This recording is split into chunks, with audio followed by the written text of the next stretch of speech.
take a walk down the street here in Colony Creek, and it's pretty clear to see the tornado rip through here on Monday. But it's all about optics. This is the worst of it. You just spin around, you can see that most of the community has already been cleaned up. It's a tone set by neighbors early on that they wanted to get on the road to recovery. Well, cleanup started immediately. A lot of neighbors came out, checked on each other, and then just started cleaning up right away. And the cleanup continues. Matt Frazier combing through his front yard to pick up the sticks Monday's tornado shook from his trees.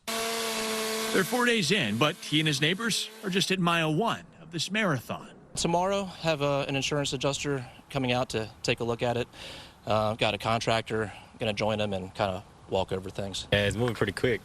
It's like everybody's trying to get everything out, like they're moving pretty quick. Luis Hernandez just finished fixing and cleaning up his truck. Some branches dented his door. There's the tornado. And with this weather on the way, well, he's not the only one paying close attention. Now I took it serious now when I seen that actually happen. Do you have like a newfound fear of weather because of this, or is it just taking stride? While I think the odds are exceedingly small, I do have a bit of the fear of nature, the fear of God put in me now that had a tornado go over the house. While the tornado threat, it's still low, it's enough to have this street at least keeping a watchful eye to the sky. In Spring, Gage, Goulding, KPRC-TV News. Thank you, Gage.